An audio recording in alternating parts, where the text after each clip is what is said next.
Hi guys and welcome back to another episode of my horror stories. आज भी मैं आप लोगों के पास एक काफ़ी ज़्यादा इंटरेस्टिंग स्टोरी लेकर आई हूँ, तो वीडियो को एंड तक ज़रूर देखिएगा। सो स्टोरी नंबर 1 मुझे सीमा नामी लड़की ने सेंड की है और ये कहती है कि मेरे हस्बैंड कुछ दिनों से बार बार अजीब ख्वाब देख रहे हैं। मतलब कि कभी कहते हैं कि घर की छत पर साए घूम रहे हैं, तो कभी कहते हैं कि हम दोनों छत पर थे और कोई ताकत या बुरी चीज़ मारने आ रही थी, लेकिन हमने उसको मार दिया। इस तरह ही आज भी ख्वाब देखकर एकदम से उठे तो कहने लगे कि मेरे ऑफिस का बंदा मुझ पर जादू करवा रहा है, और ख्वाब देखने के दौरान ही उनकी सांस रुकी और मेरा नाम ले रहे थे, पर एकदम से आंख खुल गई। हमारी जब से शादी हुई है हम दोनों कॉन्टिन्यूसली बीमार रहते हैं, जिसमें मेरे हस्बैंड की तबीयत ज्यादा खराब रहती है। शादी के शुरू दिनों में मेरे एब्डोमेन और बैक साइड में शदीद तकलीफ रहती थी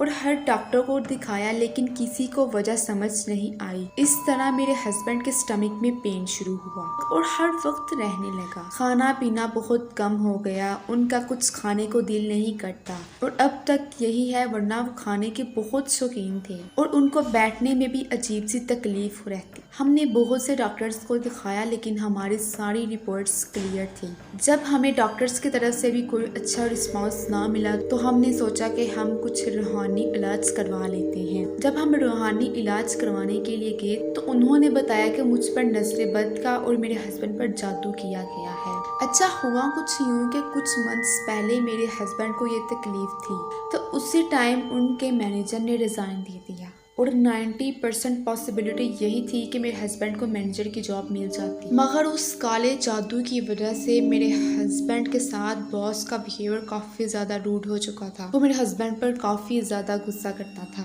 जैसे ही आलम ने हमें जादू के बारे में बताया तो हमने उनसे प्रॉपर तरीके से इलाज करवाया। जो जो उन्होंने चीज़ें पढ़ने के लिए दी हमने वो चीज़ें वगैरह की, लेकिन थोड़ी देर बाद हमें कुछ फ़र्क नज़र आता और बाद में फिर वैसा ही शुरू हो जाता। अभी भी उनको ये सब ख्वाब आते हैं और ये ख्वाब फजर से 5 या 10 मिनट पहले आते हैं, और मैंने सुना है कि फजर से जो ख्वाब पहले आते हैं वो सच्चे होते हैं। हमारे साथ इस तरह ही चलता रहा। फिर काफ़ी ज़्यादा टाइम गुजरने के बाद मेरे हस्बैंड ने तहज्जुद की नमाज शुरू कर दी और उनको देखकर मुझे भी शौक हुआ। मैंने भी तहज्जुद की नमाज पढ़ना स्टार्ट की। मैं 3:30 तक उठ जाती नमाज के लिए और ड्राइंग रूम में आकर नमाज पढ़ना स्टार्ट करती। ये रूम फिक्स था नमाज के लिए और मेरे हस्बैंड 4 बजे तक उठते थे। एक रोज़ मुझे रूम में किसी के होने का एहसास हुआ और फिर ये एहसास बढ़ता ही गया।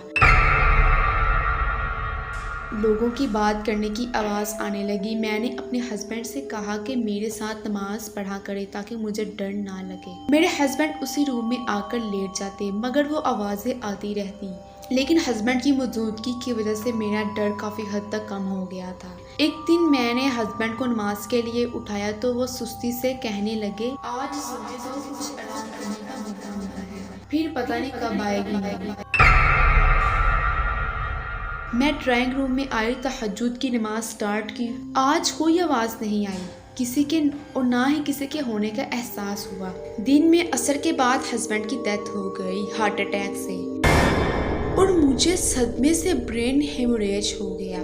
घर सेल हो गया और हम न्यू जगह आ गए। बच्चे छोटे थे तो मैं उनके साथ ही सोती और वहीं उठ के नमाज पढ़ती, मगर बच्चों की नींद खराब होने लगी। मेरे बड़े बेटे ने खुद कहा कि मामा आप लाउंज में नमाज पढ़ लिया करें तहज्जुद की, मैं वहीं सोया करूँगा ताकि आपको डर ना लगे। ऐसे में मेरा बेटा मेरे साथ रहता। धीरे धीरे वही आवाज़ें यहाँ भी आने लगी। ऐसा लगता कि कोई मेरे साथ है। एक रोज़ बेटे को किसी ने नमाज के लिए झंझोड़ के उठाया, उसके बाद वो भी तहज्जुद पढ़ने लगा। कई साल गुजरते गए और बच्चे जवान हो गए। तहज्जुद के टाइम आने वाली आवाज़ें और किसी की प्रेजेंस अक्सर मुझे आने वाली किसी परेशानी का इशारा देती थी। एक रोज मैं तहज्जुद के लिए उठी, देखा मेरा बेटा अभी तक सो रहा है। वो मुझसे पहले उठ जाता था। मैंने तहज्जुद की नमाज अदा की, वो नहीं उठा। मैंने जगाया तब कहने लगा कि अभी अब्बू ख्वाब में आए थे, कह रहे थे अपनी मामा का ख्याल रखना। मैंने कहा बेटा आज जुमेरात है, सूरत फातिहा पढ़ लो, उठो अब फजर होने वाली है। इतने में अजान हुई, मैं फजर की नमाज पढ़ने लगी। नमाज के बाद वो मेरे लिए नाश्ता बना लाया और कहने लगा मैं अब नमाज पढ़ता हूँ, आप मुझे देखती जाएं, आज आपके मेहमान मतलब कि वही आवाजें जो आया करती थी